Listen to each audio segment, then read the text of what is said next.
Good morning, PAHCOM. This is Jamie Schichtel with the Traverse City chapter of PAHCOM. We're here this morning to speak with you. We have Raymond with us, and they're going to speak to us on updates on the Paycheck Protection Program.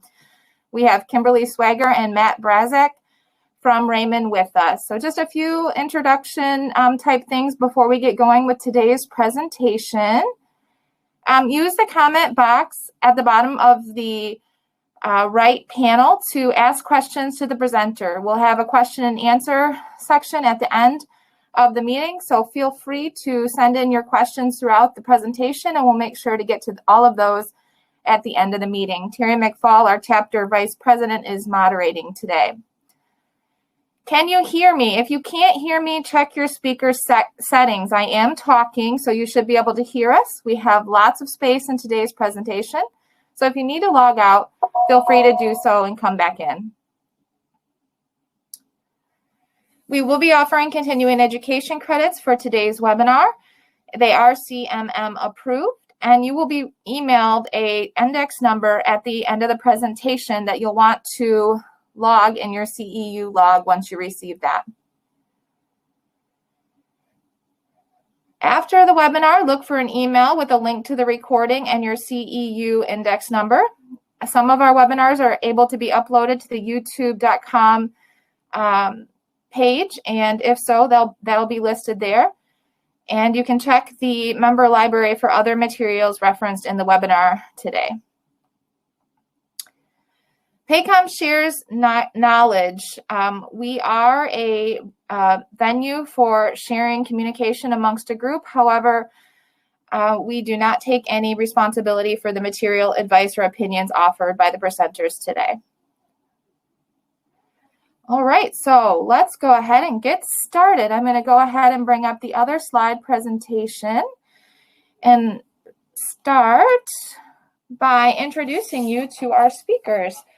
So Kimberly Schwaiger is a principal with Raymond's tax team, providing a variety of tax consulting services, as well as income tax planning and preparation services to individuals, corporations, and partnerships.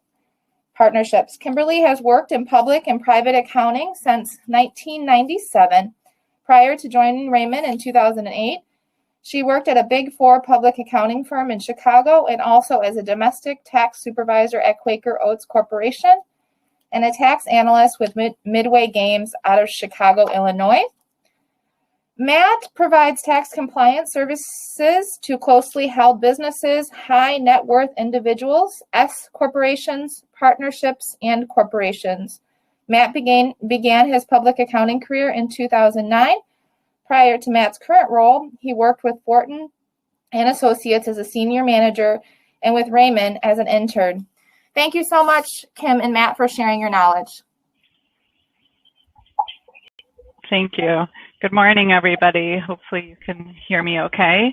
Matt and I are very happy to be with you and be discussing a topic that we've spent quite a bit of time in these last few months. So I'm going to be discussing the Paycheck Protection Program, and Matt's going to get into the Provider Relief Fund, and I've also given him permission to chime in at any point on the PPP where he feels. I'll try not to interrupt you too much, Kim. No worries. Okay, so first I wanted to go through a quick refresher on the timeline of the PPP. There's been a lot of changes through the process, and I think it's important to see where we've come. So this was introduced as part of the CARES Act on March 27th. That date, you'll remember, was about 3 days into our stay-at-home order here in Michigan. There was an absolute mad dash for the funds. The first 2 weeks that lenders were accepting applications, there were 1.7 million loans processed and $349 billion of original funding spoken for. Many applicants at the end of this time period, after the money was used, didn't have a loan in hand, and Congress refunded the program with the PPP Enhancement Act on April 24th. That introduced another $310 billion of funding. During the months following the act, new guidance was coming out almost daily, sometimes with FAQs and interim final rules. The rules were really unfolding as we went and changing frequently. It wasn't until almost the end of some folks' original 8-week coverage period that we saw the first forgiveness application, and that was May 15th. Shortly after that, on June 5th, we had a real game changer with the PPP Flexibility Act. If you recall, that was the act that changed the original 8-week coverage period to 24 weeks, and that was in response to many businesses saying, hey, we're nearing the end of our 8-week period and we can't even operate under current government restrictions. So that was a big deal. It left where we expect most people will get almost full forgiveness unless they have unique circumstances. On June 17th and then again on October 8th, we saw 2 new application forms issued. One was the EZ form. And then on October 8th, we saw an S form, which stands for simple. So we've got 3 application forms to deal with, and we'll get into that a little bit later in the presentation. You'll note in between those 2 dates, August 8th, the program expired, so no new loans were issued after that date, and there was $134 billion left in the second round of funding that didn't get issued. And at the end, there were over 5 million loans that were processed. So as of October 2nd, the SBA started to approve forgiveness applications. I think the stat I saw was as of October 1st, only 96,000 forgiveness applications had been filed. And again, that's on over 5 million loans. So what we're seeing at the end here is a very slow walk, in some cases across the finish line, after what started as a real mad dash. And the reason I suspect is that there's still a lot of uncertainty as to the taxation of this, as to whether there will be some simpler form come out, some simpler process, and we're still getting some FAQs on eligibility of costs in recent months. So all of that leads to some people not wanting to be the first ones in with their applications. And you remember too, towards the tail end of that, Kim, that they were contemplating doing an automatic forgiveness for anyone under 150 grand. We later saw that $50,000, I guess, oversimplified form or one pager. I think that was almost a compromise to the 150 automatic forgiveness. I guess we haven't really heard since then if that's still on the table or not from the SBA, but it seems like there's not much else coming from terms of automatic forgiveness. Yeah, I would agree, Matt. I think that there's been this $150,000 threshold that people have been throwing out, but we haven't seen much movement on that at all. Some legislation was introduced in the summer, but it's been sitting there since. So as we get further along, I think the chances of that happening are less likely, but you know, it's not the first time that I wouldn't have guessed what the SBA is going to do with this. Well, they'll change again tomorrow, I'm sure. Yeah. So it seems like the reason they didn't end up doing that was because of a lot of fraud was starting to take place, people taking out fictitious loans under a certain threshold and hoping that it would get automatically forgiven for them. Mm-hmm. Yep. Yeah, good point. So quick refresher here on the program. You know, everybody's loans were equal to 2.5 months of their 2019 average payroll. You know, you're allowed to spend it in a certain time period, which is called the coverage period, and on certain costs, which are these qualifying uses we'll go into. So the coverage period after the Flexibility Act was passed is now 24 weeks from when you get the loan. You can elect to use the original 8-week coverage period if you had your loan prior to that Flexibility Act being passed. We don't see a lot of people doing that, but there may be cases where, for example, your full-time equivalent reduction ratio works out to the 8 weeks being a better option. I think some people were looking at the 8 weeks just as a way to get it done. If they spent all their money, you know, they'd apply early. You can do an alternative coverage period if you want to align better with your pay periods, if you pay your people biweekly or more frequently.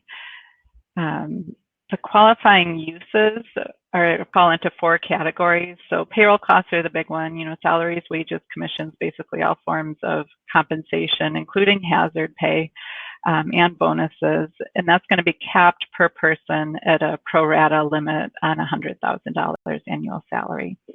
You can also include group healthcare, employer-paid group healthcare, employer-paid retirement, and employer-paid state and local taxes on employee compensation. So that's your Michigan unemployment. There are some non-payroll costs defined here. Mortgage interest.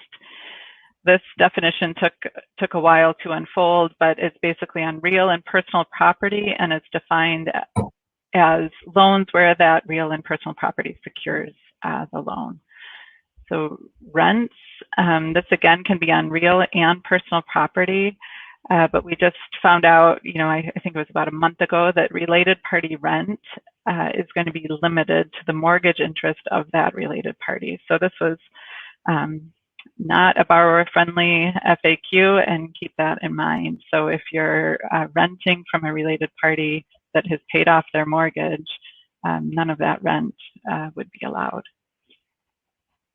Utilities, this is gas, electric, water, phone, internet. Transportation costs was also included here, but was defined in a later FAQ to mean only amounts paid to a governmental unit. So what people had been hoping initially is something that would cover, you know, fuel for your vehicles is no longer going to be grouped in there. So that's a little more limited.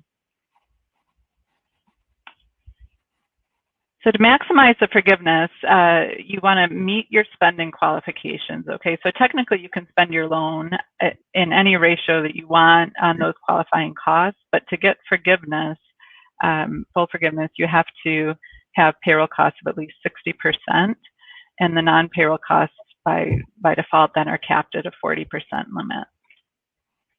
There are 2 traps that you know, were basically intended to motivate employers to keep folks on payroll and at their previous wage levels. So we've got the salary reduction and the FTE reduction ratio. If salaries or wages are reduced more than 75% during this coverage period, you're going to get dinged on your forgiveness. And the way that works, you know, so if you had someone that was making, say, $20 an hour prior to this coverage period, and you dropped their pay to $14 an hour, right? That's more than a 75% or more than a 25% drop. So you'd compare that $15, which is 75% of their previous wage, to what you paid them during the coverage period of 14, and that would be your reduction amount on your forgiveness. I haven't seen a lot of this. I don't know about you, Matt, but I think, you know, employers were competing, trying to keep people on their payroll, competing with a $600 a week extra unemployment. And so I did not see much of this happening. No, I didn't either. Yeah, and initially when this whole thing was done over 8 weeks, we tried to play a lot with doing bonuses and everything else to employees to make sure they're utilizing the funds, and then later they extended out to 24 weeks. So we were kind of, some clients were stuck with a smoking gun because they had expended all of their funds when they could have extended out to 24 weeks and used salary over 24 instead of 8. So we didn't need to, I guess, accelerate as many salary expenses or do as many bonuses in the end, but in all, it was a good thing that they extended it out. So, right. So the second potential ding to your forgiveness is this FTE and that full-time equivalent reduction ratio, and this can be more significant. If you remember, forgiveness is going to be limited to the lower of 3 amounts: your loan amount, your payroll cost divided by 60%, or your qualified spend during the coverage period multiplied by this FTE reduction ratio. So we'll get into that a little bit here. There are some exceptions to when you will not have to use this FTE reduction ratio. And that's basically, one, you don't reduce your full-time equivalent, so you continue to keep the same people employed at the same hours. The second is a safe harbor that was introduced with the Flexibility Act, and that's if you're unable to operate at the same level because you're complying with government requirements related to health and safety, so HHS, CDC, OSHA requirements. The second safe harbor is that you did reduce your FTEs, but then you brought them back to the level they were prior to the drop. So that would be by the date that you apply for forgiveness or December 31st, 2020, the earlier of those two dates. So this is something you want to be aware of. If you do have this situation where you've restored your FTEs, but you aren't sure whether you might have to reduce them again prior to December 31st, 2020, you may want to get your forgiveness application in when you know you've got a full workforce back in place. So that's something we want to make sure people are aware of. It might be one reason you accelerate your applications.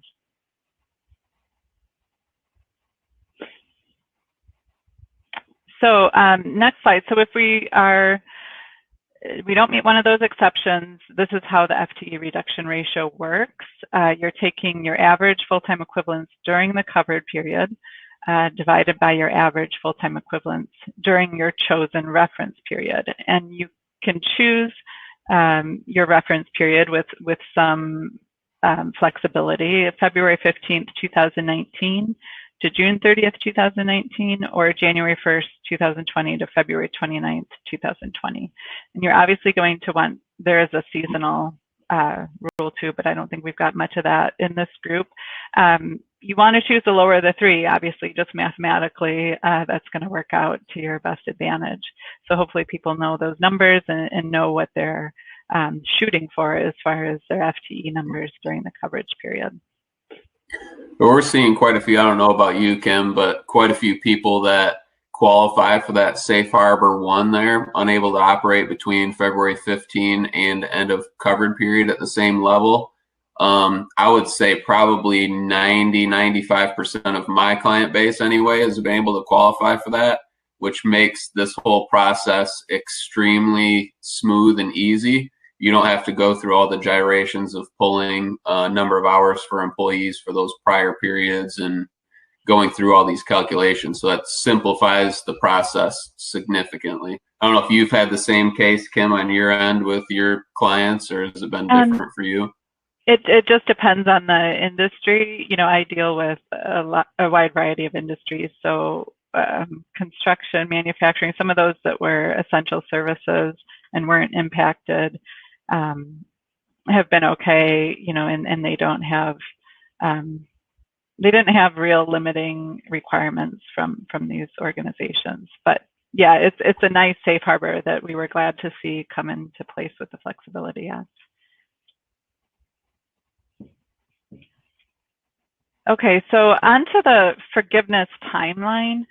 So you can apply for forgiveness at any time prior to the maturity of your loan. Okay, so that's 2 years or 5 years, depending on whether your loan was issued before or after the Flexibility Act was passed. Okay, so you can apply at any time, but to avoid making payments, you're going to want to take advantage of this 10-month deferral and make sure you're in there prior to this 10-month date. So this is 10 months after your coverage period ends. Okay, so if your coverage period ended, you know, end of October, I think you're looking at, you know, in August 2021 is your date to get that application in, if I counted right. So if you make it within that 10-month deferral date, that means you've applied to your lender by that date. You can then continue to avoid making payments until the SBA makes a final decision on your loan forgiveness, okay? And if fully forgiven, you know, no payments will ever be required. If you end up with partial forgiveness, you'll then start to make payments and the interest will accrue on the unforgiven amount. The lender, once you submit your application, lender is given 60 days of review time. And once they submit to the SBA, SBA is provided 90 days of review time. So right now, this process is going a lot quicker for the few that do have their applications in. You know, we were talking about this a little bit before the session started. I've seen in some cases, a few weeks. I don't know about you, Matt, but generally this is going quickly, and we don't know if that's going to change once, we see a lot more of these applications flooding into the SBA or not.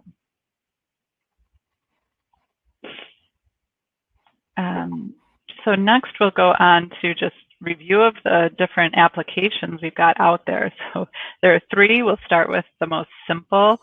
That's this 3508S, S standing for simple. I guess it's all in the eye of the beholder, but these are for loans that are smaller than $50,000.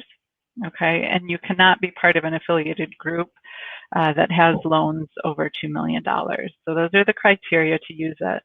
The benefits of this is that you're exempt from the FTE reduction ratio, and you're exempt from the salary or wage reduction ratio. So they're saying even if you let people go, even if you reduce their salaries, we don't care. We're going to give you forgiveness if you spent the money on the appropriate cost.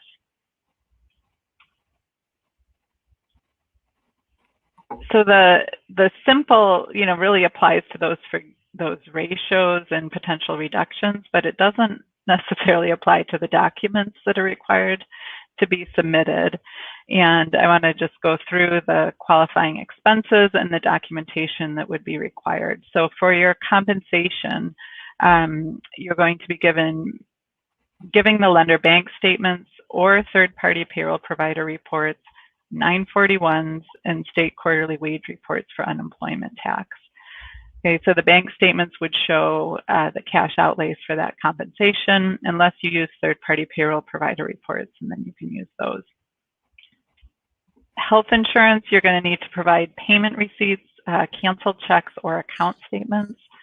That's the same for your retirement plan expenses during the coverage period.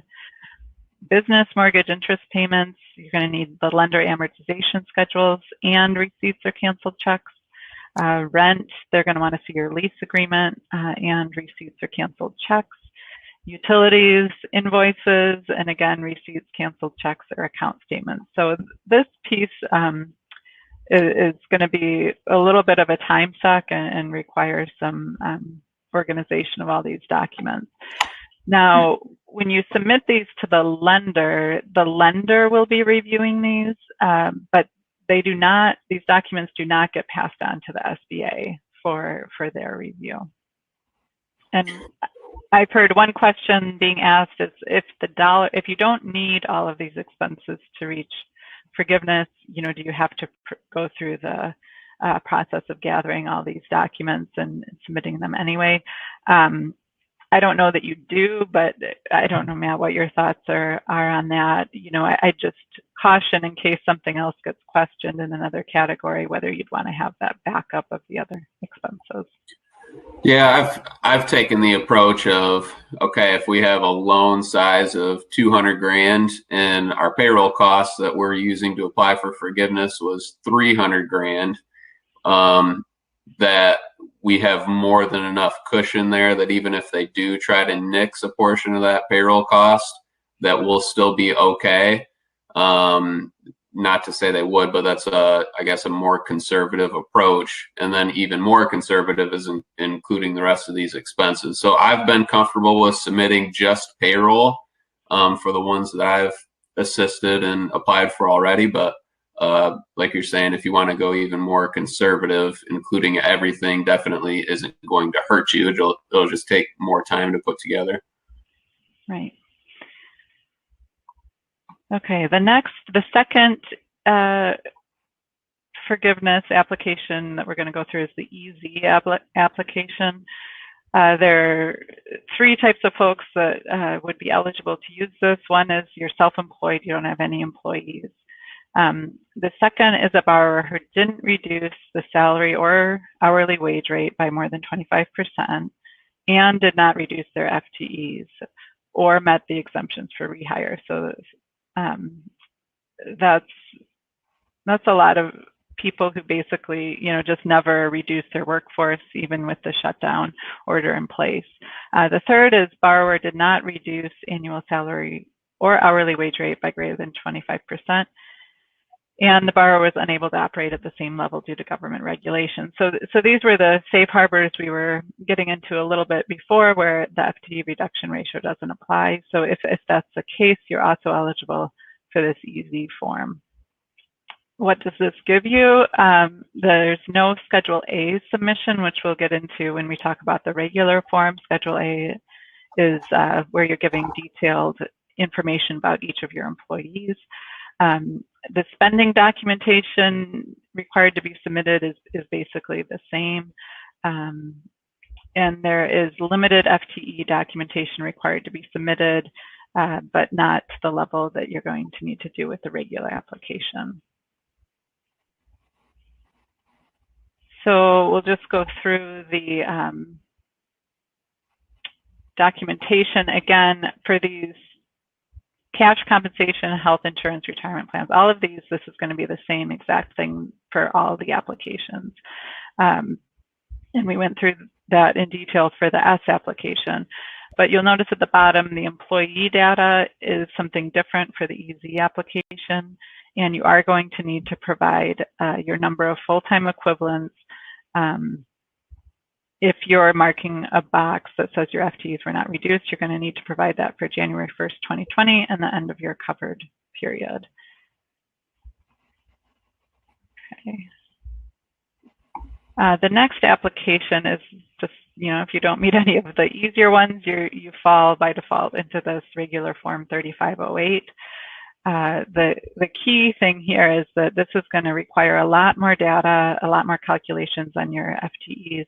And there are two tables of data that are going to be provided that list out each of your employees' name, their social security number, their compensation, the calculation of their average FTE number. Remember, this is based on 40-hour work week. And I think you round to the nearest 0.1. Is that right, Matt? Do you remember? And whether if somebody... I don't remember that. No, okay. The alternative way to do it, there's two different ways, is using the 0.5. I don't know if you're going to get into that piece, but I've tend to use that way to make it a little easier for me. Yeah, I wasn't. So you can use 0.5 rather than calculating out everyone's average hours for your part-time folks. I think the other way, if you feel like you'd get a better result, would be to take the average hours worked during each pay period divided by 40. And I think you round to the nearest 0.1 there and include them. You would know that, being so meticulous, Kim. I like it. Oh, I know. Well, at the beginning when we were trying to get everybody fully forgiven with 8 weeks, we were getting into all the nitty-gritty. Right. All right. So then I don't have this on the slide, but at the bottom of the table 1, when you fill it out, there's going to be a place where you can put a number for your FTE exceptions. Okay. And these are folks from both table 1, table 2, right, that you tried to keep employed, but they refused. You gave them a bona fide offer to return. They refused it. People who left and you could not hire similarly qualified people, and those you fired for cause. There might be a couple other categories, but generally you're going to bring up, you aren't going to be dinged for those people who left and you weren't able to rehire. So you get to add in a number at the bottom of table 1 to just bring you back up to what it would be had you been able to include them in those tables in full.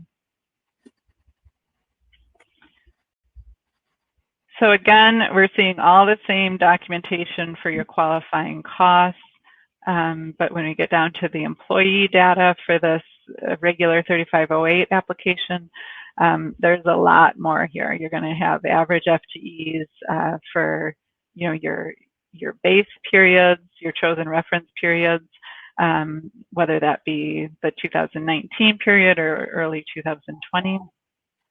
And then the calculation of the FTEs for your coverage period is going to be basically calculated out on the Schedule A worksheets that we just went through.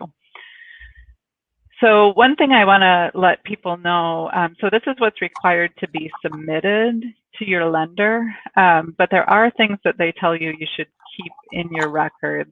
and keep it for 6 years in case you're asked to provide this data. And one of those things is your determination of the necessity of the loan. And this is something that got a lot of press at the beginning, when you're seeing Shake Shack and, various public companies seeking these loans. And there was a lot of pushback as to whether folks really needed this. They came out with an FAQ that said, or guidance that said, basically any loan under $2 million, the borrower will be deemed to have made that certification of need in good faith. But there's still this kind of unknown thing saying, SBA still can review that if they want. Any loan over $2 million is automatically reviewed, but under, I'm not sure what flag would be raised, but if the flag is raised, they are able to look at that. We did see a loan necessity questionnaire issued for those folks with loans greater than $2 million a couple weeks back. And things they're asking for were pretty involved and I think have people a bit nervous with those loans that were over $2 million. They include shareholder distributions during the coverage period, if you've done any capital improvements during the coverage period, if you've paid anybody over $250,000 during the coverage period, what your cash balance was going into the loan. So a lot of data that we don't quite know how the SBA is going to use that to review the necessity. But for folks under $2 million, what you want to know is just that those are the kinds of things they might be looking at. Just make sure you've documented the case. I think in our group, you probably all have a pretty good case given the state of affairs in Michigan during that shutdown. Okay. So next, I'm just going to get into a few miscellaneous considerations, talk. What we've seen is Consumer Bankers Association put out some stats that 80% of applications submitted to date have required lenders to request more information or resolve discrepancies. So that's, not a great stat, but I think the good news is that most of those have been resolved. As of October 1st, like I said, only 96,000 forgiveness applications had been submitted. Hopefully we'll get a few more stats. SBA sometimes issues those later in the month. We talked about this a bit earlier, will there be additional legislation for these automatic loan forgiveness amounts of under $150,000? So you can see we had a bill in the Senate and a bill in the House introduced, but it's a while they've been sitting there and not much is getting done in Congress, so I wouldn't hold my breath for those. One other thing that came up recently is the Freedom of Information Act. So, I think on page 3 of the original application, not much people gave it a thought, was this disclosure that these loans are subject to Freedom of Information Act disclosures. Earlier in the year, we saw names of borrowers published for loans over $150,000, and they were published with ranges, so not specific loan amounts were disclosed. But several news organizations have sued the SBA under the Freedom of Information Act to have all names of borrowers disclosed, including those under $150,000. November 5th, a federal judge ruled the SBA needed to comply with that, but the SBA requested a temporary stay to determine if they will appeal. So right now, that's on hold, but it could be coming soon. So just be aware of that. I know a lot of folks were not that excited that their business names were going to be out there publicly available with the dollar amount of the loans. And they have started accepting these applications. I know the small businesses basically twisted the SBA's arm enough that they finally were backed into a corner and started accepting these. I think it was about a month ago, Kim, is that right? Yeah. That they started accepting them. So they're trickling in. It's by no means a rapid pace, but. Yeah, I think the first ones were early October. Okay. Then on to tax implications. So this is an area where I spend a lot of my time right now doing year-end planning for clients as far as tax liabilities go. And unfortunately, we still don't have straight answers on the tax implications of the PPP forgiveness. So the original act, the CARES Act, stated outright that the forgiveness, the income, would not be taxable. Well, then leave it to the IRS to rain on everybody's party. And they came out with some guidance later that said, okay, that's fine, but there's this code section 265 that says if you don't get to deduct amounts that are expended with tax-free income, right? So that's fine. The income won't be taxable, but you also won't be able to deduct the forgiven amounts as compensation or utilities or rent. So that's the current IRS guidance, is that the expenses are non-deductible. We still don't quite know when those become non-deductible, but the AICPA, which is our association for CPAs, had a town hall a week or two ago where they'd been in communication with the IRS and said to expect guidance from the IRS before year end, and that the IRS's position on the timing is that when you have a reasonable expectation of forgiveness, that's the year that they become non-deductible. So I think for most everybody with this Flexibility Act, they're expecting full forgiveness, and if that's a reasonable expectation in 2020, 2020 would be the tax year that is happening, even if you do not have a final decision from the SBA. So again, that's speculation. We don't have formal communication from the IRS on that, but that would be the conservative approach, when you're coming up to year end, possibly. The other thing to keep in mind is that there is bipartisan support to get a legislative fix in there saying that the deductions are allowed. I know we have a local Congressman, Bergman, that's I think is supposed to be co-sponsoring the law if he hasn't already come out with that position. Hopefully I didn't do that for him, and is behind that. So I don't know what you're hearing, Matt, when it comes to a legislative fix, but I do think that's still in the works, and there's still a lot of support behind it. We just don't know when that will happen. And if it happens in 2021, what does that mean? Do we have amended returns back to 2020? I'm hearing much of the same, which I guess further cements a case for not picking up the income in 2020. But as you're about to get to, the tax difference between 2020 and 21 could incentivize you to pick it up in 2020 as well. Yeah. So on to that point, depending on your the type of entity your business is, we now have a flat rate for C corporations, so there's not a ton of planning that can be done to take advantage of marginal rates unless you're possibly in a net operating loss position. But for everybody else that's taxed on flow-through income at the individual level, what we suggest is you really take a look at what marginal rates you're expecting in 20 compared to 2021. So if 2020 was a bad year, that might be the time that you want to pick this up in income if you're going to have to pick it up in income. I think at this point, we feel like as tax preparers on our end that there's a reasonable position that you can take a reasonable position for both 2020 or 2021, unless we get further guidance from the IRS. So at this point, we suggest you really take a look at your marginal rates and try to game those and get the income in at the lowest rate you can.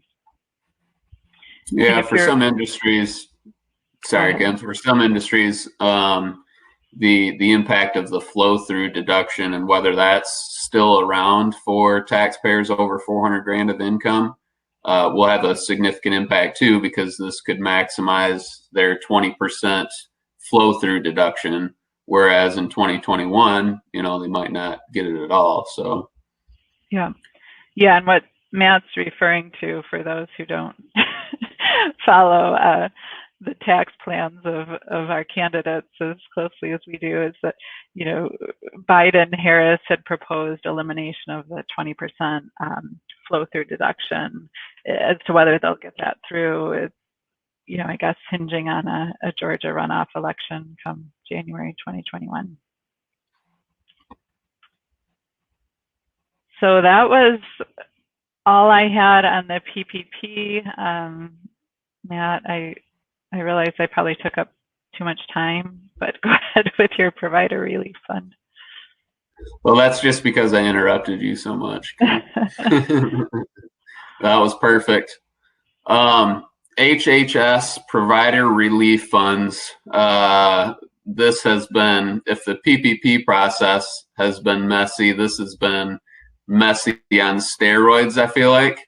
And there's probably still more questions than answers, but hopefully this will at least bring up the right questions for you to ask. And really my biggest recommendation is to reach out to or go to the HHS website.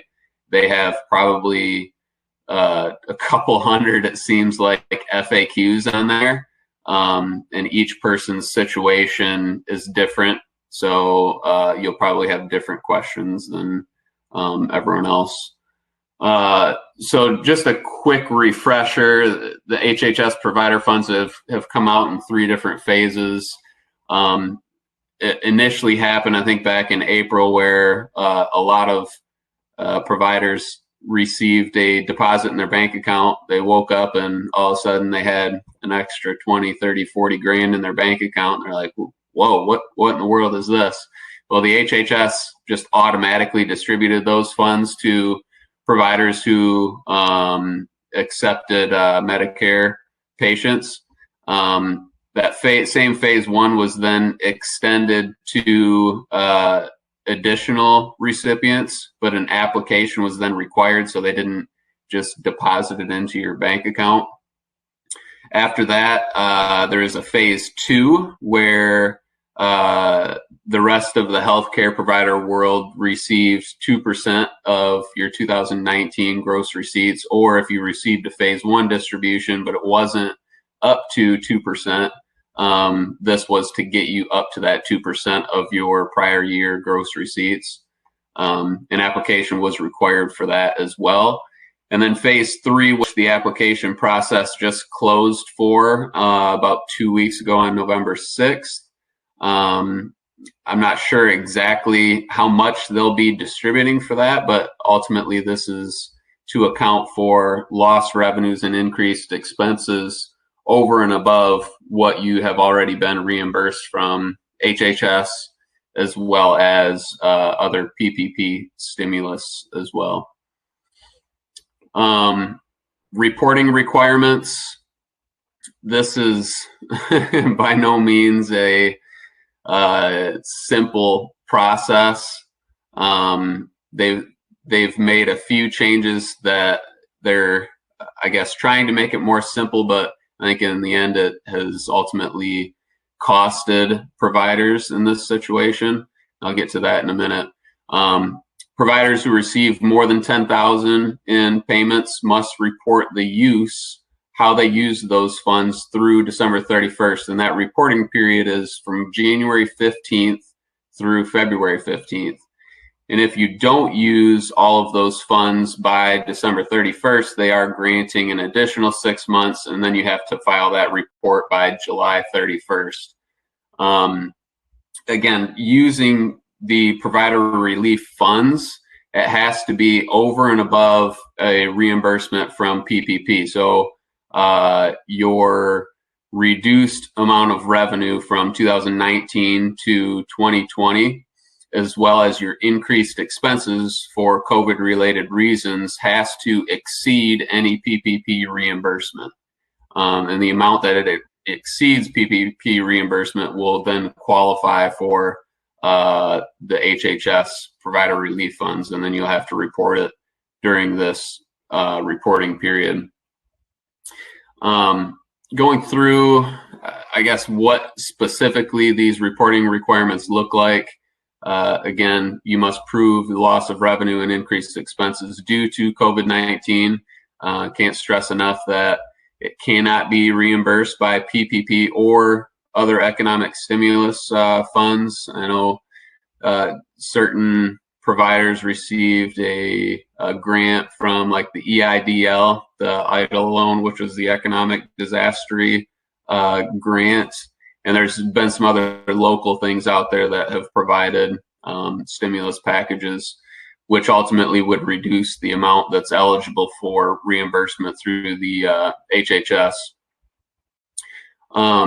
Initially, we even so much as thought that the HHS had provided these funds and it was almost free money. We knew that was too good to be true. And then they released some reporting requirements that said, okay, well, you can compare your budget to what actually happened in 2019. Okay, so we were supposed to have patient volume of X, revenue of Y, and it ultimately was two different numbers. So we could initially use that to prove that our numbers significantly decreased, and ultimately we should be reimbursed for that. They have since changed that, and now you are required to compare your 2020 numbers to 2019 numbers, which has been really a detriment for a lot of people, especially those practices who have been, consistently growing year over year. So a portion of their growth for 2020 was almost built into that difference of revenue from 2019 to 2020. And ultimately, the amount that they received as a reduction was almost offset by the PPP, and any excess reduction in revenue and increase in expenses was fairly minimal after that. And even taxpayers who might have started off a certain practice in 2019, maybe they expanded a location in 2019, they don't really have a 2019 period to look back to. So the HHS does have an FAQ out there that says if you expanded or started a location in 2019, that if you provide patient revenue information, patient volume, they will calculate what that number looks like. That's definitely not reassuring to me that it's not under their control, but the expense, I guess the reporting requirements altogether go in two phases. Step one is to prove an increase in expenses. And then step two is your loss of revenue. So if you have a gap where your full HHS stimulus isn't accounted for and your increased expenses, that's when you then go to your loss of revenue compared to 2019. They've expanded the amount of documentation that they're requiring for you to submit with this application to include, as I was saying, patient volume, personnel, what personnel has come on board, what's been terminated, facility, just all kinds of different reporting requirements that they've added in there. And then more documentation on top of that is required for anyone who's received more than $500,000. The HHS has a detailed description of what types of expenses are qualifying expenses. The way I like to look at it is almost a 10,000 foot overview to say, okay, what expenses did we incur due to COVID-19? So IT costs, PPE, glass at the front desk or glass barriers, just different stuff like that you wouldn't have normally incurred. Different medical equipment, that could be another piece too. So a lot of question marks still, and they have stated that they will do their best to answer all of them, hopefully before January 15th. They have a couple of months yet, but like I said, I would stay tuned to that HHS FAQ and just make sure you go out there and try to get your question answered there. that's pretty much it. Just keep an eye out for that reporting period in January and February, and hopefully you don't have to extend it out to June for the July reporting period, but that is still available as well. So I think we head into Q&A time, Kim. Let me unmute my mic. Yeah, that's correct. I have tried to answer some questions over there, so hopefully I was able to knock a few of them out. Yeah. So I don't know if there are additional ones. I was trying to read through these. I think some of the questions were about medical insurance premiums for owners. That was one confusing area. There was an FAQ, that came out, and it really, like you said, Matt, in the chat, depends on the type of entity that you are. So C Corps, I think, you aren't going to be limited. So the limitation I'm referring to is that for owners, which are defined as anyone owning when 5% are limited to their 2019 comp, right? Some sort of ratio of their 2019 comp. And the question was whether medical insurance can increase that amount or not. And I think for C Corps, it possibly can. Most everybody else, I think if you're self-employed on a Schedule C, it doesn't even come into play. For S corporations, it's considered part of your cash compensation. So depending on the level of compensation, you maybe can include it, maybe not. Yeah, or if you are a 2% shareholder for an S Corp versus, I think they said 5% on a partnership. So it's kind of provided mixed messages to a certain extent, but I guess just understanding what tax structure you are and evaluating your situation based on that. Another question coming in from Lane: for the HHS loan, you will not have to start reporting until January 2021, and that is correct. Nothing until January 15th. And that's when it starts. So your window closes February 15th of 2021. There was a comment that Huntington is not accepting forgiveness applications for loans under 150. I haven't heard any update on that.